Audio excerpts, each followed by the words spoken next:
Hello, everyone. My name is Craig. I'm an environment artist.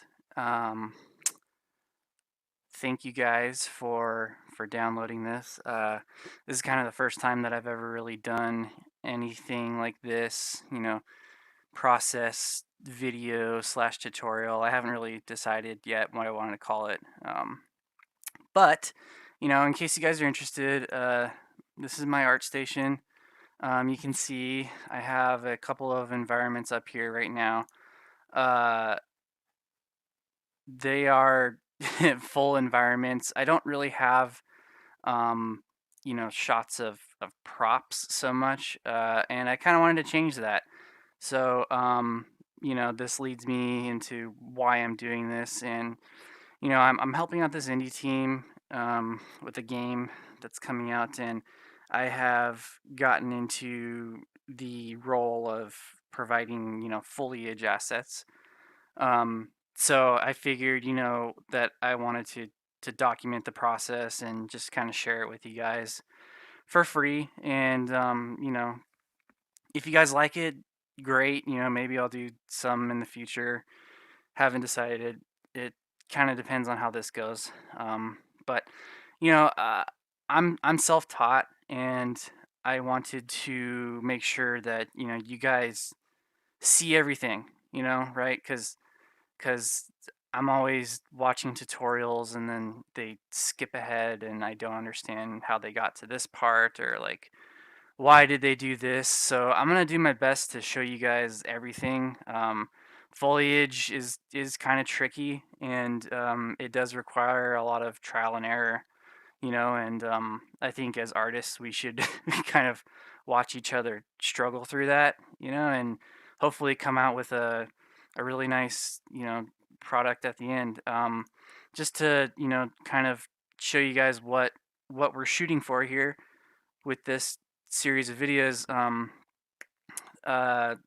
These are plants that I've already completed for this game, and by the end of this, I'm hoping that we can all come away with something of this quality, and I can show you guys how I do all this stuff. If you guys already know how to do it, great.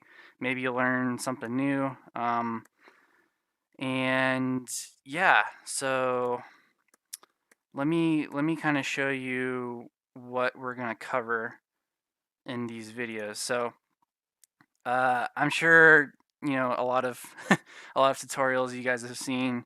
They always say, gather your reference, and this is very important. We need to gather all the reference we can. We need to learn about our asset, what it's, what kind of setting it's going to be in, what kind of story do you want to tell with your asset, and then from there, we will be blocking out the tree in 3ds Max. I probably should have said that the particular asset that I'm going to be doing with this video is this. It's called the Ponytail Palm Tree.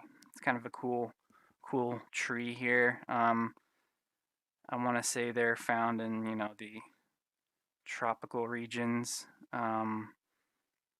So you know we'll block out that tree trunk in 3ds Max, and then we will take that block out into ZBrush, and I'll walk you guys through sculpting and my process of what I'm thinking and why I'm doing it this way, and then we will export our high poly model, and then we'll either Z remesh or decimate, and then export that low poly so that we can bake out our maps. And then we'll stay in ZBrush for a little bit longer to sculpt out a canopy for the tree.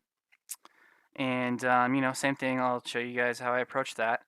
And then once we're done sculpting and doing a basic poly paint in ZBrush, we will bake out a normal map, a base color, and a height map.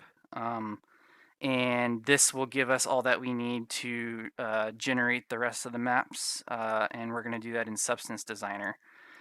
And then once we have that all completed, we will start laying out our cards onto our tree, and that'll be back in 3ds Max. And then we will take that model and bring it into Substance Painter, and that's where we will bake our high poly details onto our low poly mesh in Substance Painter. Then we're going to compile all those maps together in Photoshop once we export, and then I'll do a quick little walkthrough of rendering out, show you guys how to render out some nice views of your asset for your portfolio. And again, this is the kind of quality that we're aiming for. They're, as far as style, I would say it's realistic as it can be. And yeah, so hopefully, you guys find this somewhat beneficial. And without further ado, let's start.